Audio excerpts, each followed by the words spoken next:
Fala pessoal, eu sou o Luiz Felipe Carneiro, canal Alta Fidelidade. Sábado vocês já sabem, aqui o Belfar. Olha nós aqui outra vez. Uniformizado de ZZ Top, não deu tempo da barba crescer, né? E a gente estava pensando, a gente fica conversando muito o que a gente vai fazer no próximo vídeo, não sei o quê. E eu queria fazer umas separações nessa nossa conversa de botequim e tudo.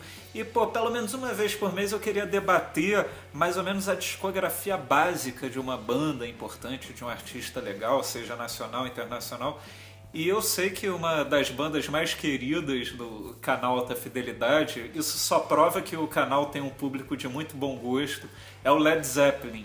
Então a gente vai conversar um pouquinho sobre os discos do Led Zeppelin, a evolução deles, do primeiro disco até o encerramento, tudo. Eu trouxe até a caixinha aqui, alguns de vocês devem conhecer, essa caixa que tem os CDs. Recentemente o Jimmy Page remasterizou tudo em caixas. Porra, eu comprei todas, com todos os LPs, tudo, mas era o maior peso para carregar aquilo, então eu tô aqui com uns CDzinhos pra gente brincar, conversar. E pô, eu não sei nem por onde começar esse papo. Eu tô aqui com a obra do Led Zeppelin. Vamos começar do começo? Eu vou começar com uma pergunta que eu ouço muita gente fala isso e talvez eu tenda a concordar. Vamos tirar os Beatles assim do páreo, porque já fica muito... Que o Led Zeppelin talvez tenha a discografia mais perfeita, né? mais perfeita do... Eu concordo com você plenamente. Você acha? Beatles pra mim não conta. Beatles pra mim, assim, tá fora de qualquer concurso. Eles mudaram tipo tudo em 8 anos, exatamente. Né? Então, assim, das bandas que contam, concordo com você plenamente. Led Zeppelin é irretocável. E um dia a gente estava vendo o DVD do The Song Remains the Same e você falou que o Led Zeppelin falou mais ou menos assim, não me lembro se foi exatamente essa frase, para você era o exemplo de banda mesmo. Foi isso que você falou mais ou menos? Acho que sim, é tudo perfeito, assim. A maneira como a carreira deles foi conduzida foi assim, uma coisa arquitetada pelo Jimmy Page, que é o cérebro por trás do Led Zeppelin, e o empresário deles, o Peter Grant, que é um cara que, na verdade, ele é o estereótipo do empresário de rock que nunca existiu até então, e ele virou esse cara.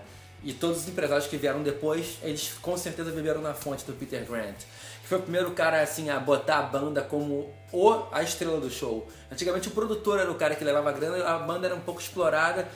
O Led Zeppelin, se eu não me engano, assim, ele levava 90% da bilheteria. Foi a primeira banda a falar assim, botar o pau na mesa e falar assim, a gente é foda, quer ter a gente? As exigências são essas, não quer? Beleza, a gente faz só a gente. E ele fazia tudo, ele proibia a banda de lançar singles, por exemplo, exatamente, porque achava que isso ia desvalorizar os álbuns. Ele via muito...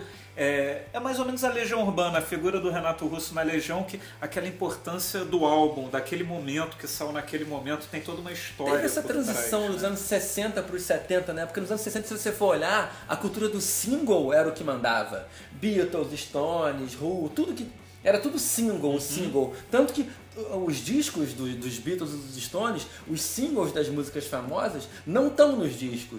Você vê, She Loves You, não tá, I Wanna Hold Your Hand, nada disso está em disco. É tudo single, porque o single mandava. Nos anos 70, e acho que o Led Zeppelin foi muito responsável por isso, você tem toda a razão na sua observação. Eles começaram e acompanharam uma onda que estava acontecendo, que era assim de... Começou com Sgt. Pepper, essa onda de valorizar o disco. Eu acho que o Led Zeppelin fez isso melhor que qualquer banda. Então vamos começar aqui.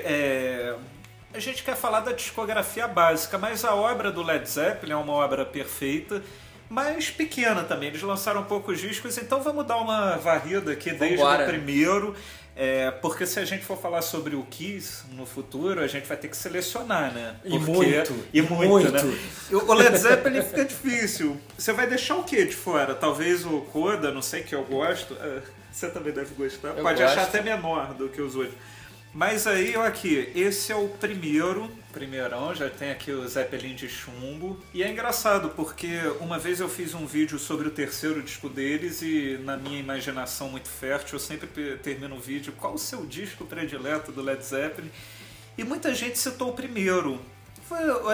Por que você acha que as pessoas... Aqui tem as músicas, pô, já começa Good Times, Bad Times, Baby I'm Gonna Leave You... Cara, por quê, né? Motivo tem.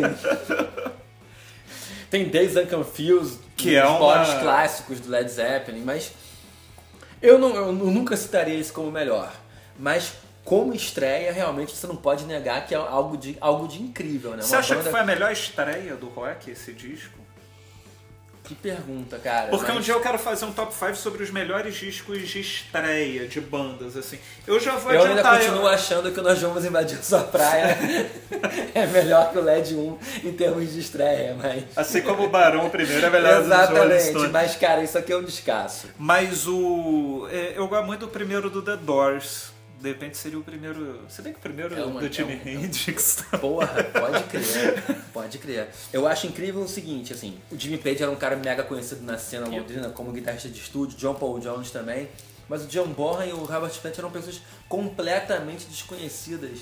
E a maneira como eles se colocam no disco é incrível, assim. Ele já, assim, o Robert Plant, ele já se lança como o vocalista icônico de rock and roll no primeiro disco.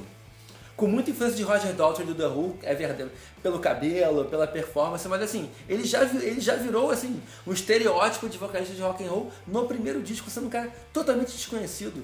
E John Bonham, cara, o bumbo duplo em Good Times, Bad Times, ele já abre o disco mostrando assim, olha só, acostumem-se, eu sou a melhor bateria dessa porra pelos próximos 10 anos. Melhor que o Keith Moon? O Keith Moon é o melhor baterista pro The Who. O John Bonham é o melhor baterista para o mundo da música, na minha modesta opinião. Não entendi nada, mas tudo bem. O John Bonham poderia tocar em qualquer banda e ser o melhor baterista. O Keith Moon tem um estilo tão eclético, tão louco e caótico, que só funcionaria do The Who. Você não pode imaginar o Keith Moon tocando no Led Zeppelin, nem Beatles, nem nada, porque ele só se encaixa no The Who. Qual é a música que você mais gosta do primeiro? Good Times, Bad Times. Eu gosto de Baby I'm Gonna Leave You. Eu adoro o Robert Plant. Baby, baby. Tudo que quando ele fala baby... Ele é a melhor pessoa no mundo que fala baby, né? E você vê que esses baby dele, assim, influenciaram todo mundo depois. Do Coverdale. Até o Justin Bieber. baby. Prefiro não comentar. Bom, vamos falar do segundo. Pô, dava pra fazer um vídeo de 20 minutos sobre cada disco, mas como o negócio é aqui... Aliás, eu já fiz do terceiro, a gente vai colocar o link. Esse aqui é o segundo, esse também recebeu muitos votos. Eu acho que o segundo foi o mais votado da galera. Como o melhor disco do Led Zeppelin. Pra mim, nesse disco, o Led Zeppelin virou Led Zeppelin. Eles realmente cristalizaram a essência da banda como Led Zeppelin. Todos os elementos que definiram Led Zeppelin dali pra frente estão presentes aqui. E tem um solo supremo de bateria esse disco. Porra, Moby Dick, que é lindo. Começa com a maioria das pessoas que eu conheço, assim, que não são musicistas, não gostam de solo de bateria, acham um saco, mas esse solo é um solo que até minha mãe, de repente, gosta. Porque é um clássico que ele toca com a mão. Cara, em alguns momentos do solo ele toca com a mão. Cara, é epítome do rock and roll e do heavy metal. Esse disco tem a música do Led Zeppelin que eu mais gosto. Eu sei que muita gente faz chá, mas a música do Led Zeppelin que eu mais gosto é Thank You.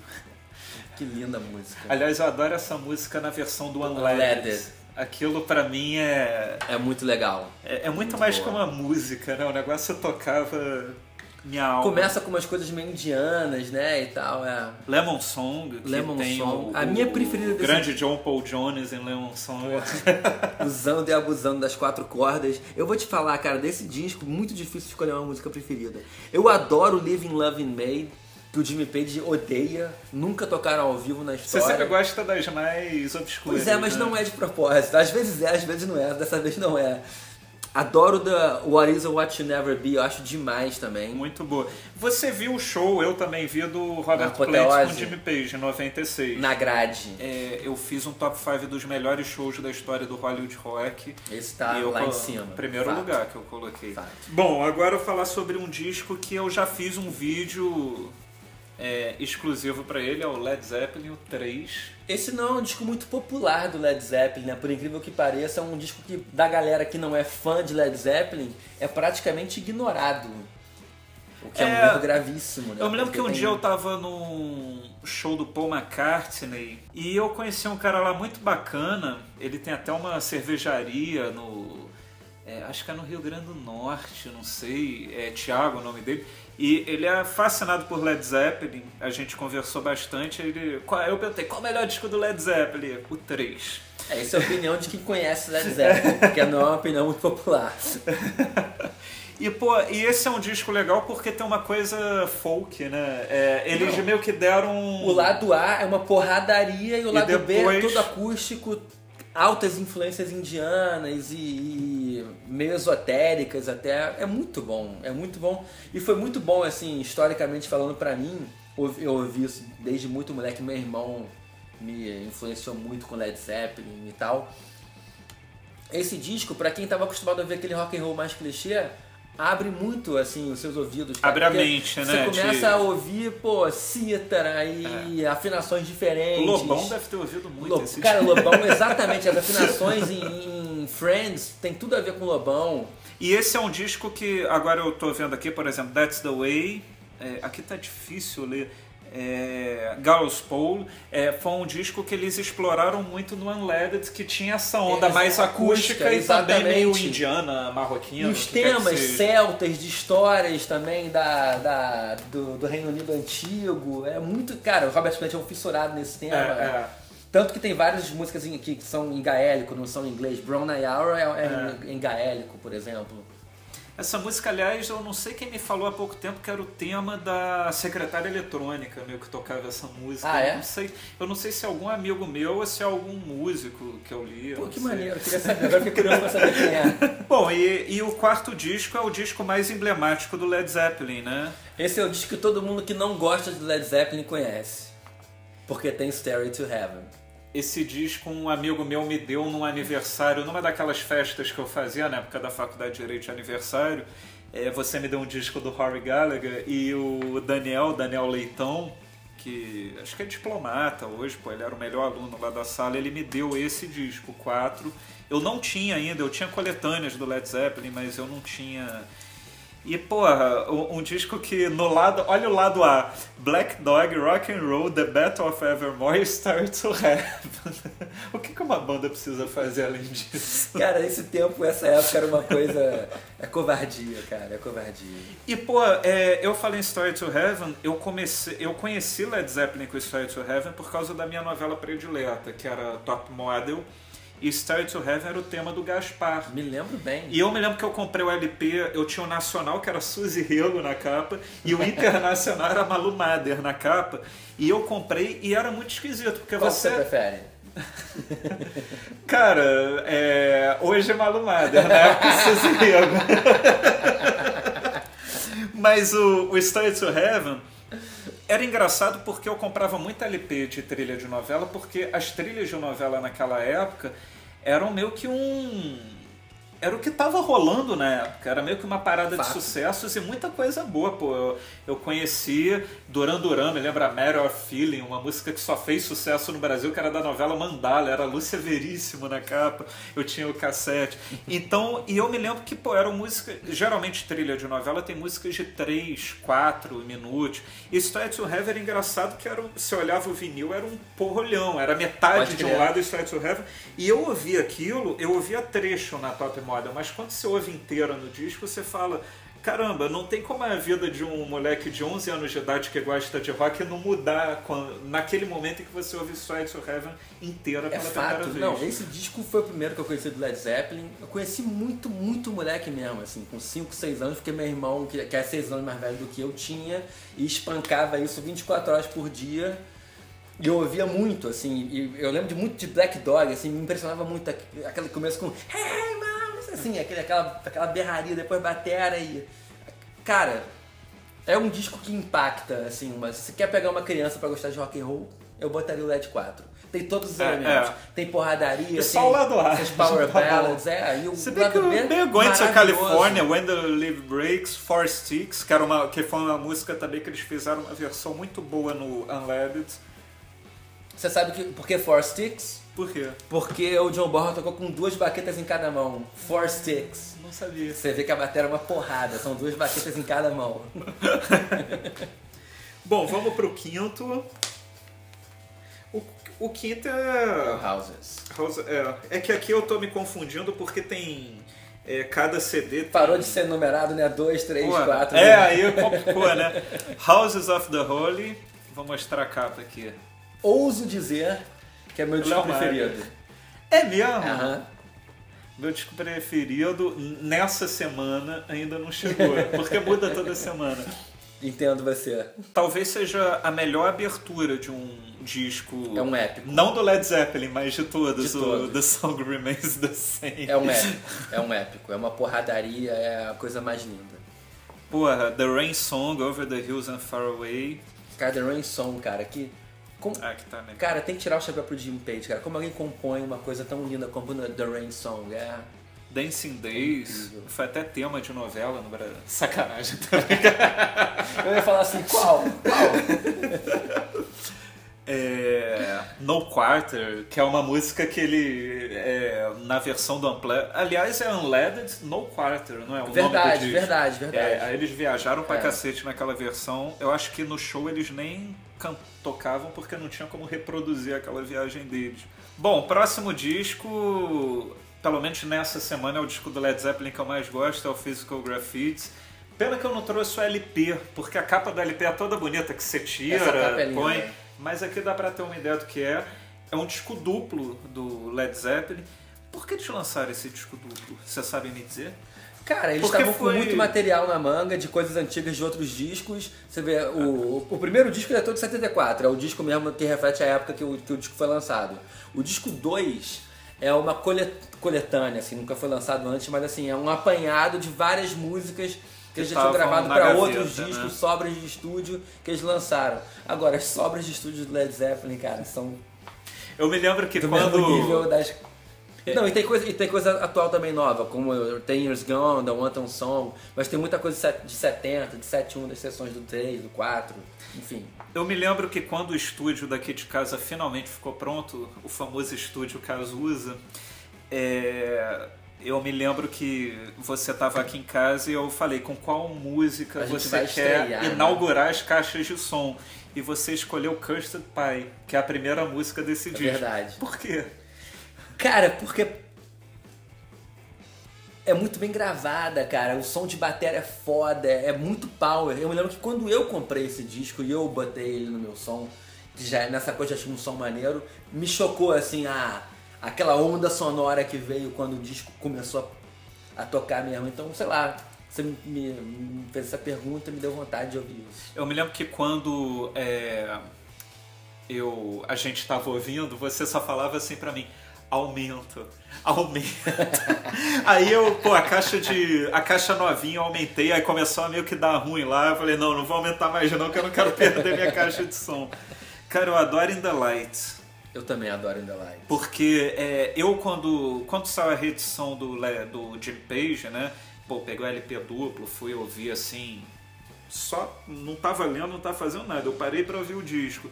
E eu não ouvia havia muitos anos. E o In The Lights foi a música que eu falei: caramba, como é que eu fiquei uns 6 anos sem ouvir essa música?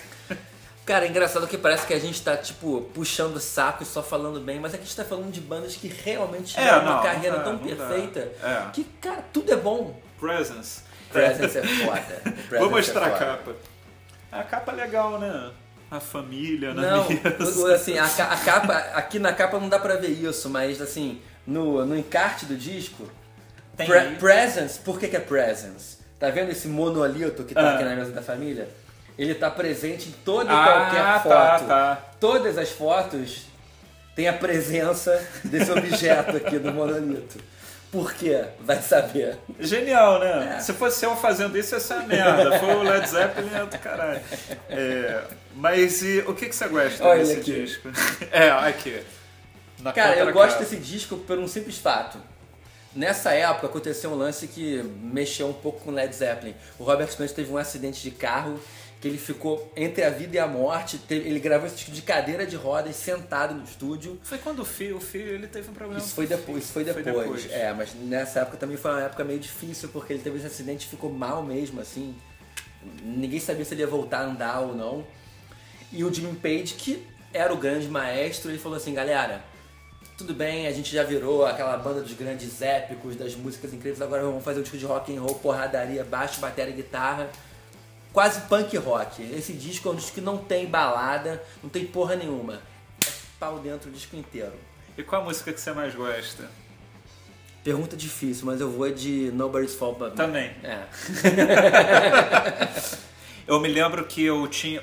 O meu primeiro contato realmente com Led Zeppelin, eu falei que foi na novela Top Model, e depois eu comprei um LP triplo Remasters, o nome, que é a capa meio laranja, que tem uma plantação com a sombra do exatamente. Do e eu me lembro que eu comprei LP triplo nas lojas americanas, era uma época que lojas americanas vendiam LP do Led Zeppelin. Bons tempos. E eu comprei, fiquei ouvindo, meus pais estavam viajando, meu irmão, na verdade eu não comprei não, meu irmão que me deu o dinheiro para eu comprar. E depois eu comprei em CD, tudo, e eu me lembro que era a música que eu mais ouvia era essa. Depois de Story to Heaven, né? And Through the Outdoor.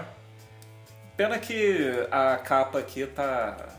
Porque na LP era... Essa é a versão censurada americana, como sempre, né? Porque os americanos, tudo incomoda eles. É um problema sério. Zelosas famílias americanas. E como curiosidade também de capa de disco de Led Zeppelin, esse disco aqui ele foi lançado com várias capas alternativas. Isso aqui é a mesma cena fotografada por vários ângulos diferentes. Aqui tá o cara de frente, o cara aqui de lado no bar, enfim. E cada disco, você comprava um, você não sabia qual capa que você ia pegar. E aí tinha esse envelope e você, aparecia com a capa aleatória, você não sabia qual que você ia pegar. Led Zeppelin, assim, é uma grande banda, Imagina que eu, se fosse vivo nessa época, ia ter que chegar com 100 discos exatamente, em casa. Ia ter que comprar na loteria. Como se fosse a figurinha. Você tá repetindo, toma aí, eu ia pegar beleza. Que nem um álbum de figurinha que foi da Copa de 2010. Eu já estava quase completando, mas eu continuei comprando, trocando, né? Porque eu morava em São Paulo, trabalhava na Folha. O meu amigo aqui que tá filmando a gente, ele tava na PUC estudando. E, pô, no final a gente tinha tanta figurinha que eu completei 2 álbuns.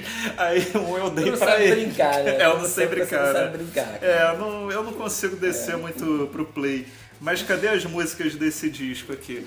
All My Love é a bela balada, né? Engraçado que no contraste com o Presence, esse disco é um disco completamente voltado ao pop. O John Paul Jones domina o disco completamente nos teclados. Ele tinha comprado os teclados novos, ele estava numa onda de experimentar. E você vê que é um disco bem pop, muito mais leve, muito mais, sei lá, contemporâneo, vamos dizer assim.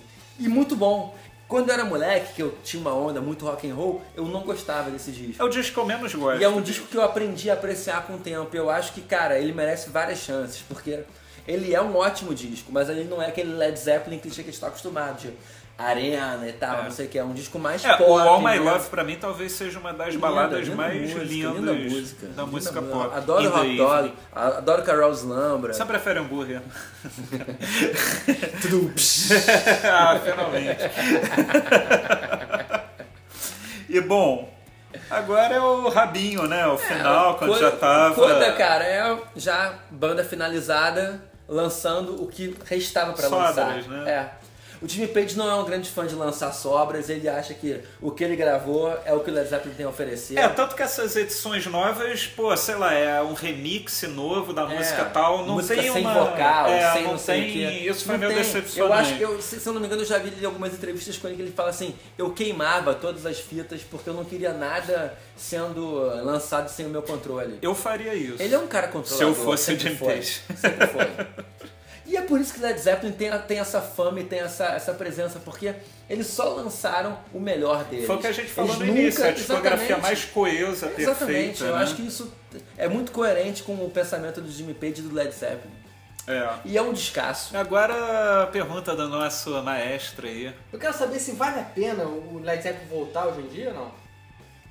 Responde. Cara, por favor, não voltem. Não voltem. Façam esse favor às pessoas que querem manter uma lembrança boa de vocês.